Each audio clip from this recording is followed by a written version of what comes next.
Todo lo que decimos puede ser practicado. No os decimos creerlo. Lo que os decimos es experimentad con ello, experimentadlo. Y solo entonces, si lo sentís en vosotros mismos, confiad en ello. Y si no es así, no hace falta creer. Sed bienvenidos. Aquí os espero, en este rincón mágico del universo, a solas con Ali.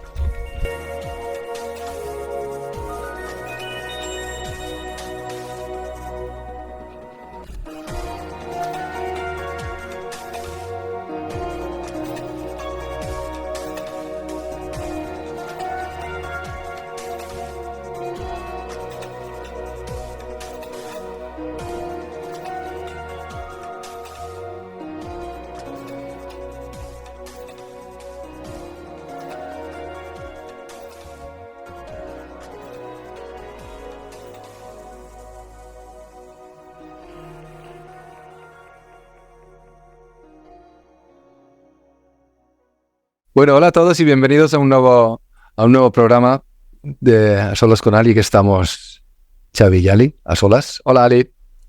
Hola. Pido disculpas porque últimamente veo que tenemos la conexión que se nos está yendo un poco, así que pido disculpas si hay un poco de ruido de fondo y de robot.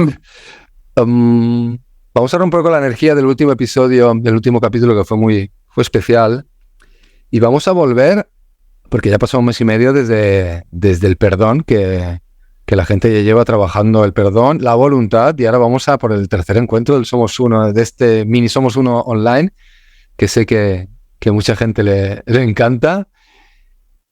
Y hoy vamos a tratar el juzgamiento, el juicio. El juicio, Ale, aquí juzgando a todo el mundo, ya lo mismo, y venga, juicio. Gran tema, gran tema. Siempre digo que de todos los capítulos del Somos Uno, juicio es un gran salto. Es un gran salto porque realmente vamos a observar cómo funciona nuestro sistema de supervivencia. Y aquí es donde empieza realmente la persona a desgranar aquel contenido de un programa automatizado que tenemos en nuestra forma de actuar, en nuestra forma de sentir, en nuestra forma de percepción, básicamente. Entonces, aquí empieza el momento. Sí, ahora vamos a ver el juicio y el juzgamiento sin intentar no juzgarlo. No sé si me entiendes. Vamos a intentar... Porque podríamos... Ali dice que podemos describir el juzgamiento, ¿no?, como la aplicación del criterio mental de cada individuo sobre uno mismo o sobre los demás, ¿no? O sea, como que no siempre proviene de un determinado pensamiento, sino más bien en su mayoría de circunstancias, vivencias, experiencias, herencias adquiridas, yo qué sé, ¿no? Geografía, de dónde naces, poder adquisitivo, mil cosas. Sí. Y del inconsciente colectivo, ¿no? Por supuesto. Recordamos que nuestro cerebro está muy marcado por esas bases de creencias que desarrollamos en pos de donde nacemos, de donde estamos criándonos, de donde escogemos esas formas de identificadores de correcto e incorrecto. Es decir, nuestra base va a ser siempre buscar ser aquello que es deseable de amar. Con lo cual, esa forma para ser la persona deseable de amar, el primer juicio que vamos a marcar va a ser en base a unas creencias que nosotros no conocemos, a unas creencias que tenemos en nuestro interior, que hemos interiorizado como si fueran parte de nuestra personalidad, y en realidad están marcando desde una base de juicio lo que es una buena persona o lo que es una mala persona. Sin embargo, esa parte está influenciada siempre por unos ámbitos muy, muy extendidos, pues dependerá de la zona geográfica, dependerá de la posición socioeconómica, dependerá de la cultura, dependerá del estado familiar, dependerá de mil facetas donde nosotros nos vamos a desarrollar desde la infancia, que vamos a ir adquiriendo esos identificadores. Esos identificadores nos van a hacer siempre intentar ser lo más similar a ellos posibles, a pesar de que no conozcamos cuáles son. O sea, es que es curioso, ¿no? Que dices que no, que sin saber de dónde provienen muchas veces, si son nuestras o no, y que tampoco sabemos si nos gustan. Sí, es maravilloso porque nosotros no nos vamos a preguntar en nuestro desarrollo si decir lo que pensamos sin ningún filtro de análisis es correcto o incorrecto. Sin embargo, si de forma familiar nos enseñan que eso no es correcto, nosotros adquiriremos eso como un ser buena persona. ¿vale? O una condescendencia extralimitada, o una forma de anulación de mis intereses, o cualquier forma que esté juzgada dentro de esas creencias masivas donde yo me tengo que adaptar para ser parte del medio, para formar parte, que es imprescindible para el humano. Naturalmente lo que haré será adecuar mi forma a ese correcto e incorrecto que estoy mamando desde que nazco. Entonces, naturalmente, esas formas de prejuicios nosotros las vamos a tener que llevar dentro, y el juicio es muy gracioso porque es, digamos, el primer escalón, el más visible de nuestro sistema de supervivencia. Nuestro sistema de supervivencia se basa únicamente en seguir firmando las creencias inconscientes que hemos adoptado para pertenecer. Y las defendemos, ¿no? A muerte, las defendemos. Y las defendemos a capa y espada. ¿Por qué? Porque en realidad eso lo que me va a hacer es ser deseable de amor. Y naturalmente mi premisa básica va a ser, digamos, recoger el amor o llegar a tener esa forma de merecimiento de amor. Le voy a dar más importancia al amor externo que al interno. Eso es lo primero que voy a aprender. Entonces, naturalmente, eso va a ser únicamente por un estigma de raza, por un estigma animal, que provoca en sí que la pertenencia sea intrínseca a la supervivencia. Eso lo podemos ver en cualquier animal. Cualquier tipo de animal va a estar supeditado a la pertenencia para que su supervivencia sea factible. Con lo que veremos que esa pertenencia va a estar sujeta a una serie de condiciones. Esas condiciones van a ser para la aceptación de la raza, para la aceptación de la manada, por así decirlo, o de la pertenencia. Con lo que naturalmente la persona va a tener una forma intrínseca de adaptación al medio para la pertenencia. Y ahí es donde el sistema de supervivencia empieza a actuar. ¿De acuerdo? Ese sistema de supervivencia que lo que va a buscar es la adaptabilidad de mi propia personalidad o de mi carácter a ese medio. Y es para lo que utilizamos ese sistema de supervivencia, para garantizar la pertenencia, con lo que podré garantizar mi desarrollo. Los niños, al fin y al cabo, lo que hacen al nacer dentro de una casa es, dentro de su forma natural, es decir, de su propio carácter, se adaptan al medio, sintiendo a las otras personas e imitándolas. Ellos no se preguntan si eso que imitan está de acuerdo con lo que ellos sienten o no, ni muchísimo menos. Están en un sistema de supervivencia y para ello necesitan pertenecer. Con lo que se gestiona los primeros preceptos del juicio. Es decir, si hago esto es correcto, si no lo hago es incorrecto, ¿vale? Dependiendo de la sonrisa de papá, dependiendo de la bronca de mamá, ¿vale? Iré perfilando mi propio diamante, es decir, mi personalidad, a aquellos estigmas de creencias que están en el ambiente, de creencias de mi exterior, para poder supeditarme a esa pertenencia. Como ese sistema de supervivencia nos es muy interesante para poder reconocernos, nosotros lo que hemos diseñado es una forma de observación, es decir, vamos a utilizar esa parte cognitiva, la metacognición, el observador, para poder aprender cómo funcionamos, para poder ver nuestra gestión. Nuestra gestión tiene dos focos y dos voces muy claras. Una es el corazón y otra es el sistema de supervivencia, ¿vale?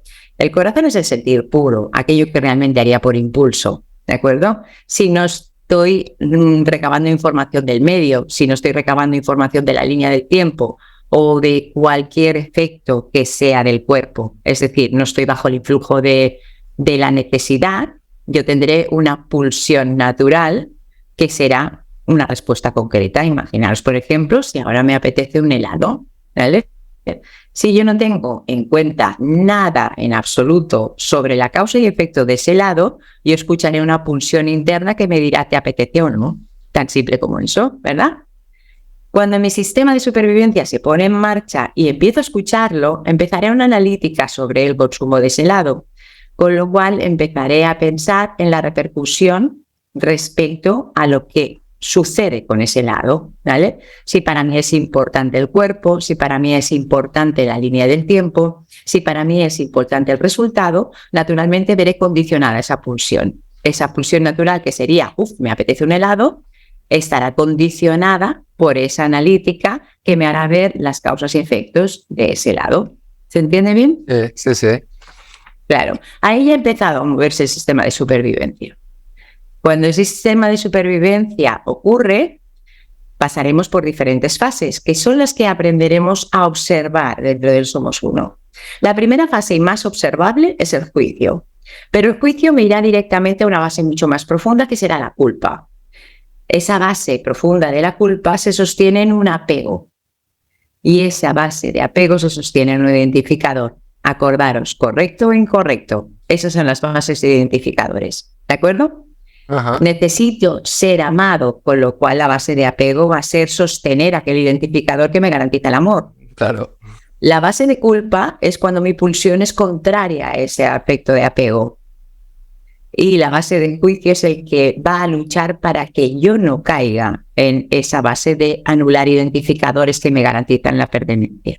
Y en Ali, pero claro, a mí me llama mucho la atención que no sabemos, o sea, conscientemente no tenemos ni idea de qué creencias subyacentes estamos protegiendo o defendiendo, ¿no? Con esta rueda. No tenemos idea. Para lo que para nosotros será natural que una persona procese, una persona ajena a nosotros, ¿vale? Es decir, cualquier efecto que una persona se enjuicie, nosotros seremos capaces de perdonar ese juicio y entender su buena voluntad o su inocencia, en nosotros mismos será muy difícil. ¿Por qué? Porque estamos marcando una serie de pautas inconscientes, esas creencias por las que estamos luchando, pero que no tenemos conciencia sobre ellas.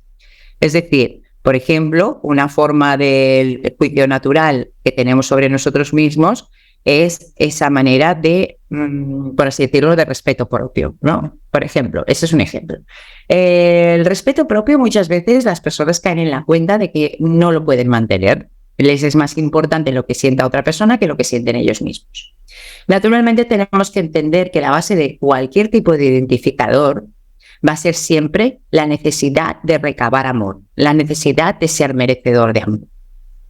De ahí surgen todos los identificadores que tienen como base nuestras creencias limitantes, ¿de acuerdo? Nuestras creencias adoptadas para la pertenencia. Entonces, en esa base ya partimos de una forma muy importante del no merecimiento, porque si yo tengo que hacer, generar o ser de una manera determinada para poder ser amado, tengo que partir de la base que no soy merecedor. Uh-huh. ¿De acuerdo? Entonces ahí es cuando empieza el esfuerzo de la persona para ser lo que exteriormente se espera. El juicio va a ser de gran ayuda si quiero esa finalidad. ¿Por qué? Porque me va a medir en todo momento si estoy en la base correcta de ser amado o no.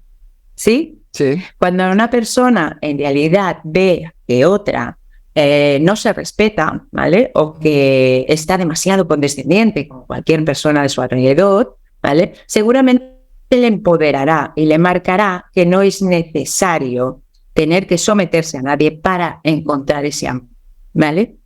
En realidad, le marcará la ausencia de juicios para que entienda que su merecimiento está por encima del exterior. Sin embargo, con nosotros mismos, lo primero que marcaremos es mirar fuera qué condiciones hay de mi comportamiento. El juicio se basa únicamente en entender perfectamente que estamos constantemente enjuiciando.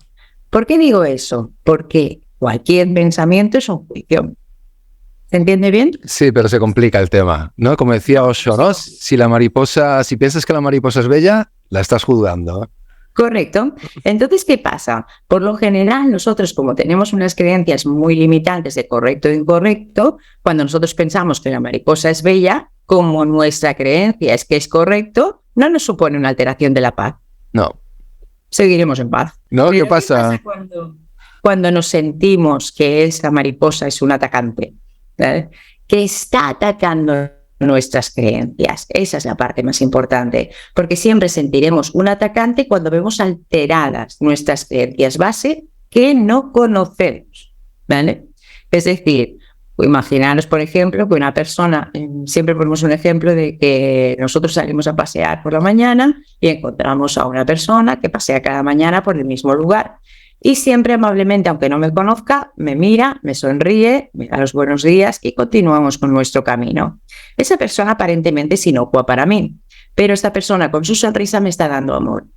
Si un día esta persona tiene un mal día se levanta, está cabizbajo y lo está pasando mal o cualquier cosa que yo no tengo ni idea, esa persona pasará por mi lado y a lo mejor ni me mira.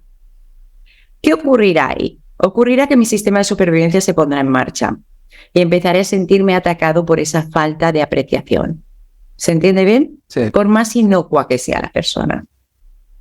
Con lo cual, estaré ya activando ese sistema de defensa. Tengo dos versiones en el sistema de defensa, ¿vale? La que puede ser externalizada, la que vaya imbécil que no me ha mirado, ¿vale? Y puedo pensar que algo habré hecho yo para que no me mire. Es decir, las dos son formatos de juicio y las dos están hablando en un formato de juicio que en mi creencia está como incorrecto, no merecedor de amor, con lo cual saldré de mi paz. Aquello que realmente yo no tengo ni idea, porque no sé por qué no me ha mirado, no sé qué le puede ocurrir en ese momento, y si yo estoy coherente conmigo, en realidad entenderé su inocencia, ¿vale? ¿Qué pasa? Como mis patrones de necesidad de amor siempre van a estar en marcha, veré que hay una alteración de la paz por cualquier forma que no corrobore aquello que yo espero, la expectativa, ¿de acuerdo?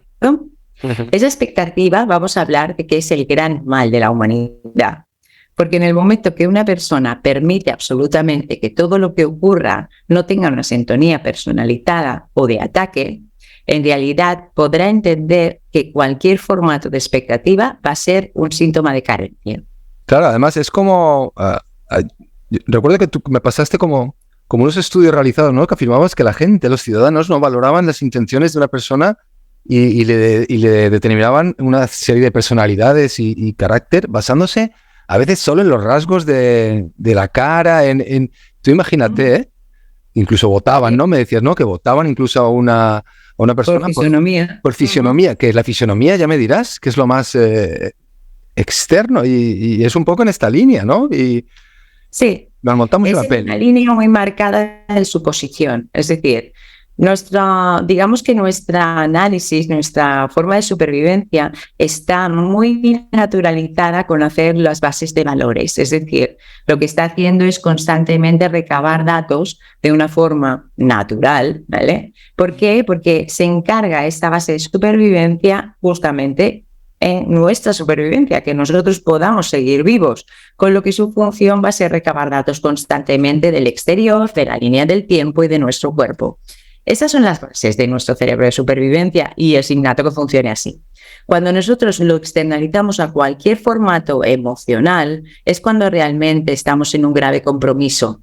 ¿Por qué? Porque en realidad estamos dando juicios de valor desde unas creencias inconscientes de necesidad de reconocimiento externo, con lo que esos valores van a darle una veracidad a nuestro emocional. Es decir, voy a sentir por emoción que eso es real. Por ejemplo, cuando una persona viene y te insulta, podemos entender perfectamente que de golpe me coja rabia. Es culpa de esa persona que me ha dado rabia. Pero como nosotros nos basamos en el entendimiento del inconsciente y que si no contenemos un dato no lo podemos percibir, podemos entender que una persona que venga y me insulte genere la visión de la rabia que ya contengo. No ella viene y me entrega rabia, sino ella me hace visible la rabia que contengo en mi inconsciente. ¿Se entiende bien? Sí. ¿Qué ocurre? En el momento que yo estoy juzgando esa forma, ¿Sí? En ese momento lo que hago es separarme de la persona. La veo un atacante. Lo que utiliza el sistema de supervivencia, el juicio, es para poder separarme de las demás personas. Y cuidado que es un arma de doble filo, porque esa separación es justamente de lo que yo estoy huyendo. Y claro, amigo o enemigo, al final es miedo, ¿no? Lo que subyace. Lo que subyace es la falta de amor que mi inconsciente me dice que tengo. Vale. Pero entonces, Ali, ¿y cómo podemos aceptar nuestras premisas de actuación si no somos conscientes de cuáles son? Es que no lo entiendo, ¿eh? No entiendo cómo... Sí. La parte más importante es que cuando nosotros somos conscientes de que tenemos un sistema de supervivencia, ¿vale? Vale. Ese sistema de supervivencia, que es innato y totalmente necesario, ¿vale? Se basa en una premisa de pertenencia. Necesito pertenecer para ser. Ese sistema de supervivencia me hará adaptarme al medio para poder recabar esa pertenencia, con lo cual estarme tranquilo porque formo parte. ¿No? Ya. El problema está, por así decirlo, cuando nosotros ese sistema de supervivencia lo extrapolamos a cualquier efecto. Lo extrapolamos a esas zonas donde la pulsión es completamente necesaria, porque nosotros no debemos tomar una decisión desde la forma del inconsciente, sino que debemos tomar las decisiones por pulsión de nuestro corazón. El sentir puro, que es lo que nosotros llamamos coherencia cardíaca. Sin embargo, estamos muy acostumbrados a darle realidad a ese sistema de supervivencia, a darle realidad a esa frecuencia de valores ilimitado que toma nuestra mente. Incluso le hemos puesto hasta voz, que significa que nosotros podemos estar pensando con un aparente razonamiento ese, por así decirlo, ese ordenador que va recabando datos. Lo único que está haciendo es recabar datos, está cogiendo datos del inconsciente, está dándole una percepción o una interpretación concreta a nuestro exterior. Eso, cuando yo le doy una veracidad, lo que genera es una emoción. Y cuando tengo emoción, significa que tengo experiencia. Estoy reafirmando aquello que creo. Ya. ¿Te entiende bien? Sí. ¿Qué ocurre? La única forma de que yo pueda estar en el sistema del cuerpo, es decir, en esa forma del tú y el yo, en esta forma de sentir perfectamente esa unidad conmigo mismo, es cuando puedo activar ese observador respecto a mis sistemas. Es decir, nosotros tenemos esos dos sistemas en marcha y siempre están a la vez. El sistema mental, como por histórico se le ha dado tantísima intervención, tiene una voz muy clara, muy concisa y muy repetitiva. Cuando nosotros oímos nuestro procesador, que le hemos puesto esa voz, en realidad no conozco a nadie que pare de esa voz mental con facilidad. Con lo cual está todo el tiempo ese análisis en marcha.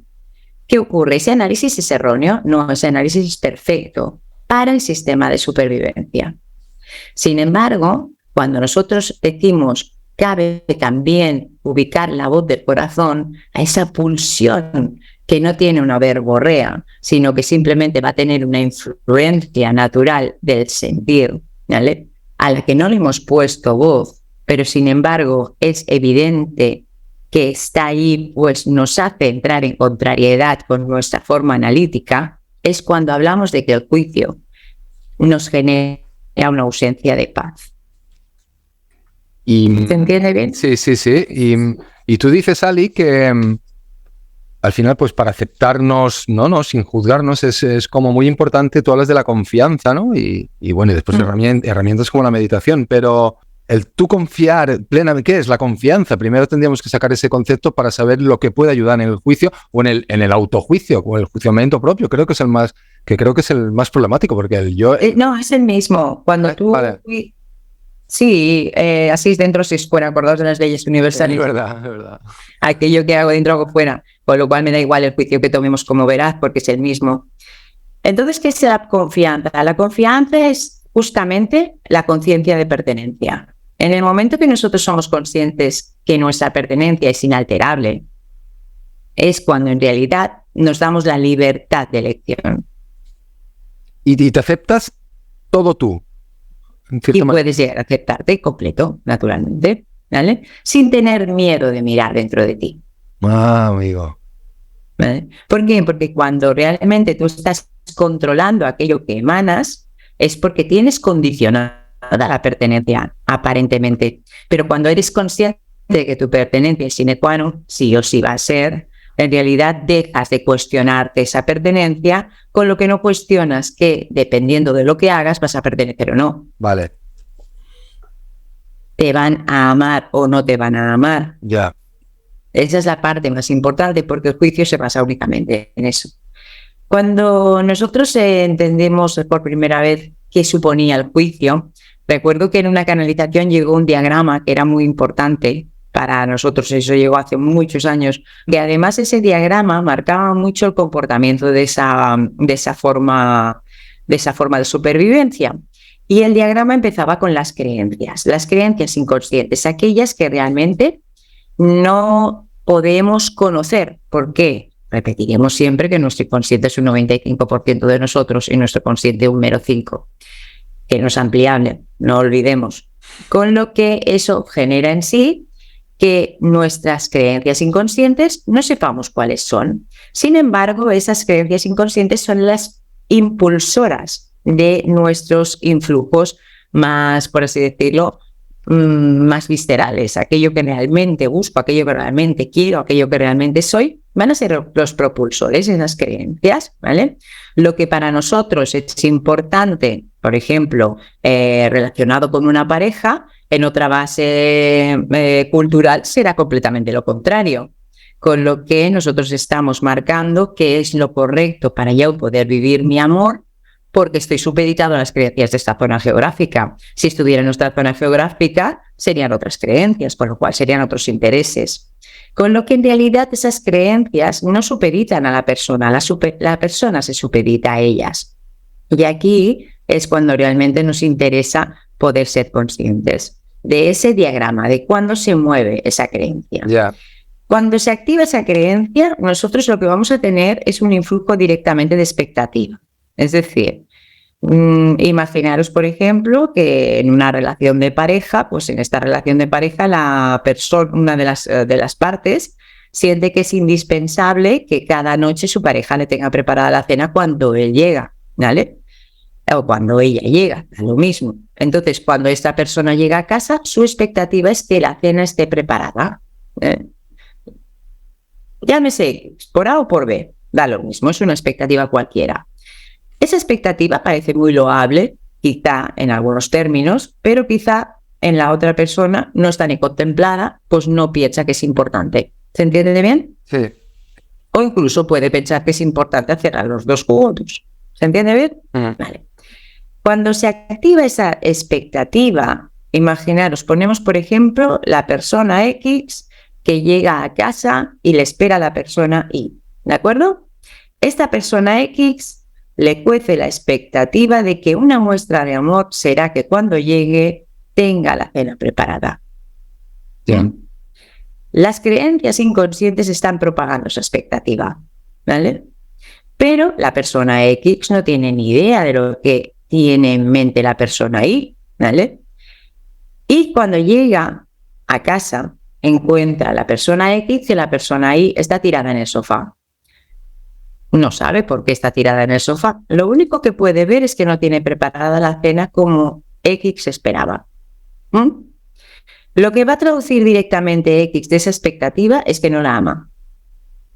Directa, sin mediar palabra. ¿De acuerdo? Y eso va a provocar en sí que, a pesar de que quizá no lo comunique, quizá no le diga, oh, esperaba que me prepararas la cena, esperaba que tuviera una entrada en casa diferente, ¿vale? En realidad, y puede ser que le cuente su historia, que le ha ocurrido el día como ha ido, etcétera, etcétera, pero X tiene esa expectativa marcada, no cubierta. ¿Sí? Y ha entrado dentro del diagrama del estado de supervivencia. Y ha entrado gracias a que su creencia no se ha visto en respuesta por expectativa. Eso le llevará directamente a sentir el juicio. No me ama porque no ha cubierto mi expectativa. ¿Sí? Una vez llegamos a ese juicio, provocará en sí que aplique directamente, que lo diga o no, entre en un estado de rabia. ¿Sí? Puede ser que no lo comunique, puede ser que sea una persona muy zen que quiera entenderlo todo y quiera comprender ahí, pero X tendrá un estado de decepción, con lo cual se sentirá en un estado no coherente, fuera de su paz. ¿De acuerdo? En el momento que nosotros nos sentiremos fuera de nuestra paz, podemos comunicarlo o no, pero ya estaremos creando tensión. Aquello que era natural, que era llegar a casa como cada día, ya se convierte en un estado tensional. Estamos fuera de la paz y nosotros somos lo que emitimos, con lo cual ese fuera de la paz se verá involucrado en todo el ambiente. ¿Qué ocurre? Si nosotros comunicamos ese malestar, ¿vale? Seguramente tendremos una respuesta de choque, igualmente que si no lo comunicamos, que tendremos una respuesta de alteración. ahí realmente llegará un momento que tarde o temprano X se sentirá mal, culpable por ello, y generará una forma de condescendencia para ser amado de nuevo. ¿Se entiende bien? Sí. Lo cual, esa condescendencia no será natural, no será una forma naturalizada, no será algo que surja de su corazón, será que se propaga de un comportamiento enjuiciado por sí mismo, primero juiciando al otro y luego juiciándose así, con lo que generará un estado de condescendencia que hará que su expectativa aún sea mayor. Me esfuerzo por ti, hago todo lo que sea posible, al final, y que no se ha enterado de nada de la película, ¿vale? Está flipando porque está dentro de una amalgama de necesidades de las que no tiene conciencia, pero es que X tampoco. ¿Cómo puede ser entonces X consciente de que está en esa rueda de supervivencia, poniendo a prueba a su compañero Y y dándole un entendimiento del amor que siente a través de esas pruebas inconscientes? Naturalmente, siendo consciente del juicio. Ahí vamos. Dando conciencia a la expectativa. Dando conciencia, vale. O sea, ahí vamos a las herramientas, nos vamos acercando a los ejercicios de este apartado del juicio, ¿no? Correcto. Entonces, la parte más importante de este tramo que hemos empezado, que es el tramo de la conciencia del estado de supervivencia, va a ser nuestra forma de metacognición, nuestro observador, el que es capaz de observar nuestros pensamientos. ¿De acuerdo? El que es capaz de poder observar cuando hay una ausencia de paz. ¿Qué ha producido esa ausencia de paz? Pero no lo vamos a hacer desde la analítica, porque no vamos a poder comprender nunca de dónde emergen esas creencias. Nunca seremos conscientes de esa cantidad ilimitada de creencias adoptadas. Ajá. Con lo que utilizaremos ese ridículo 5% para ser consciente, gracias a la responsabilidad que ya hemos practicado en el perdón, de esa expectativa que me ha ausentado de mi paz. Para que los entiendan, para este mes, digamos, aparte de, bueno, las que teníamos de la meditación de mañana y noche, las 3 respiraciones diarias que vamos a seguir manteniendo, media hora de placer propio, la práctica diaria del perdón al terminar algunas de las meditaciones, aquí vamos a añadir... Sí, vamos a añadir el observador. Vale. Vamos a aprender a mirarnos durante todo el día. Sí, como si fuera una peli, como si fuera el que ve lo que siento, el que ve lo que pienso. Va, ¿y cómo lo haces, Ali? Simplemente en estado de observación. Cuando nosotros nos paramos a escuchar a nuestra mente sin intervenir en ella, estamos en un estado natural de la persona, ¿vale?, que se llama la metacognición. Es decir, la metacognición es la capacidad que tenemos como humanos de poder observar nuestro procesamiento mental. Utilizamos justamente esa herramienta para poder estar de una forma consciente en la responsabilidad de la actuación frente a mi emocional. Vale. Recordad que la mente no necesita que sea cierto para dar un establecimiento emocional a cualquier situación. Es decir, si, como bien marcan muchos estudios, cuando nosotros estamos pensando en jugar a tenis, se activan las mismas conexiones neuronales que cuando lo hacemos. Naturalmente, aquí lo que haremos será justamente una forma de estar observando que estoy activando. ¿De acuerdo? ¿Qué estoy produciendo en mí? ¿Y qué vamos a buscar? Vamos a buscar simplemente cuando me sienta en ausencia de paz. Cuando me siento en ausencia de paz, significa que ya he lucubrado una expectativa que he debido enjuiciar porque ese juicio me ha dado carencia de amor. ¿Cuántas expectativas al día podemos tener? Miles de millones. 1.000 millones o más. Es constante la expectativa. Los maestros siempre nos indicaban que de este diagrama que acabo de explicar, si nos damos cuenta, es decir, tomamos conciencia de la expectativa, nos daría la risa. Y al darnos conciencia de la expectativa, nos haríamos libres. ¿Qué pasa? Que la parte más importante es que esas expectativas muchas veces están muy fuera de lugar. Imaginaos, por ejemplo, que seguimos con el ejemplo de X e Y, ¿vale?, que son unas personas que se conocen la mar de bien, ¿vale? Y, por ejemplo, X sabe perfectamente que Y no prepara la cena nunca. ¿Sí? Sin embargo, X, de nuevo, vuelve a tener la expectativa una vez más que después de habérselo dicho 30.000 veces, podría haber hoy hecho la cena. ¿Sí? Y no cae en la cuenta de hacer la cena, porque en realidad, dentro de la conversación de no me haces la cena cada día, quizá ahí ya ha expresado que es que o llegas muy temprano o sus excusas, básicamente, o que no quiero, ¿vale? Pero en realidad, como X tiene en expectativa que ese movimiento le va a procurar una confirmación del amor de Y, en realidad cada día ese motivo será un conflicto. Yeah. ¿Se entiende bien? X no va a poder aceptar que Y no quiera preparar la cena. No va a poder aceptar que la realidad es que no le prepara la cena. ¿Se entiende bien? Y un motivo aparentemente tan inocuo se va a convertir en una separación completa por el juicio que tanto X como Y generan ante este caso tan nimio como es la preparación de una cena. ¿Se entiende bien? Y cuando te lo trabajas, Ali, cuando vayamos trabajando y vas observándolo, lo observas, lo aceptas, lo integras, ¿en qué puede ayudar? ¿Cómo puedes notarlo? Básicamente, lo primero que haremos será observar la cantidad de expectativas que generamos y lo que eso nos condiciona. Es decir, si esto se pasa y se ocurre de esta forma, es correcto. Si no ocurre de esta forma, no es correcto. Con lo cual estamos siempre intentando dominar aquello que vivimos para tener siempre la misma información. Somos merecedores de amor.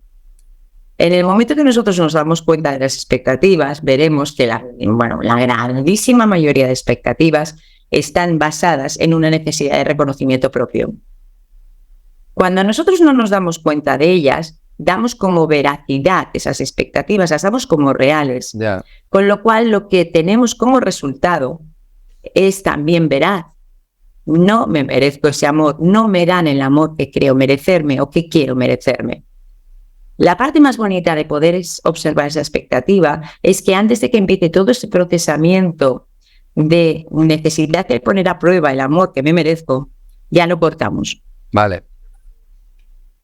¿Se entiende bien? Sí, creo que sí. No habría ninguna persona que enjuiciaría a su pareja por un acto concreto. ¿De acuerdo? Sin embargo, es constantemente lo que podemos enjuiciar a los demás y lo que nos podemos enjuiciar a nosotros mismos por actos concretos. Y eso tiene que ver con la expectativa marcada. En el momento que nosotros somos capaces de estar en observación en nuestra mente, podremos ver que la expectativa tan ligera como cuando te encuentras con ese paseante matutino que espera su sonrisa de cada mañana, que no suceda como tu expectativa marca, te va a generar ausencia de paz. Que cuando quieres ir a un lugar y encuentras caravana, como tu expectativa encubierta era llegar pronto y tú sales con el tiempo justo, vas a sentirte enfadado, vas a estar fuera de tu paz. ¿Te ha puesto de mal humor la caravana? No, porque era una probabilidad. Te ha puesto de mal humor no contemplarla. Eso es juicio. Eso es juicio. Vale. ¿Cómo pillamos el juicio? Lo pillaremos en la observación, es decir, en esa observación, pero sobre todo, cuando muchas veces en nuestro día a día estar observándonos constantemente va a ser muy complicado, lo que va a ser muy fácil es darnos cuenta de que he salido de mi estado de paz. Eso seguro. Eso va a ser muy simple. ¿Por qué? Porque de golpe habré cambiado de estado. Y puede ser que yo crea que he cambiado de estado porque ha ocurrido una cosa determinada fuera. Pero no nos olvidemos nunca que lo que ocurre afuera es un reflejo de mí. En ese momento asumo la responsabilidad de esa cuestión que me ha eliminado mi paz, que me ha sacado de mi paz. En el momento que tomo conciencia de mi responsabilidad, realmente es cuando podemos volver a ese punto donde observo la expectativa que me ha llevado al juicio, que me ha eliminado mi estado de paz. Con lo cual, no saldré de mi autoría, no dejaré de ver que soy el que genera el programa. Pero no me saca que me deje conducir por el programa o no, ya es una voluntad. Ya. Sí. Vale, sí. Es sutil el cambio, pero... No es sutil, es muy grande, ¿eh? Sí. Muchísimo. En el momento que nosotros, ya solamente con el hecho de tener atención sobre nosotros mismos, esto invierte la comunicación interna, le da la vuelta, Vale. la gira completamente. Nosotros tenemos una atención extrema en lo que ocurre fuera, en lo que pasa con las personas que nos rodean, en lo que pasa en mi físico. En realidad tenemos una forma constante de estado de estrés. Estamos en estado de supervivencia casi al 100% del tiempo. ¿Qué ocurre cuando realmente yo voy a esa metacognición, ese observador? En realidad pierdo, por así decirlo, la conducción desde el estado de estrés. Dejo de darle el valor y empiezo a escuchar algo muy interesante, la pulsión. Esa forma de sentido real que marca mi corazón. En el momento que nosotros nos preguntamos en una pulsión natural si queremos estar en guerra o en paz, la respuesta siempre será que queremos estar en paz, ¿verdad? Sí. Y cuando nosotros tenemos una atención exterior, parece que el estado de paz vengan y nos lo arrebaten. Cuando tenemos una comunicación interna y una visión que hace que esa comunicación sea entendible y tangible, nos damos cuenta que nosotros somos quien optamos por salir de nuestro estado de paz. Es un cambio muy radical, porque es un cambio simplemente de objetivo, de visión. Y no nos olvidemos que nosotros somos los que vemos, con lo cual somos quien generamos la verdadera energía. Y la realidad. Correcto. Bueno, Ali, pues bueno, hasta aquí yo creo que ha quedado, un poco desgranado con lo difícil que es el juicio. Ya me decía Ali antes del programa, decía, es largo, complicado y no sé si nos va a dar tiempo, pero bueno, siempre tenéis el Somos Uno original. El original y de verdad. Muchas gracias, Ali, por estar aquí y bueno, nos veremos en 3 semanas para un nuevo capítulo. Muchísimas gracias a ti, de verdad. Es un placer poder compartir contigo y gracias a ti y con todos los demás. Gracias, y a todos vosotros ya sabéis que podéis seguirnos en nuestras redes y colgamos nuestros episodios ahí en Spotify, en iBooks y en YouTube. Y bueno, si creéis que le puede ayudar a alguien, compartid este capítulo. Gracias a todos, gracias por darle play.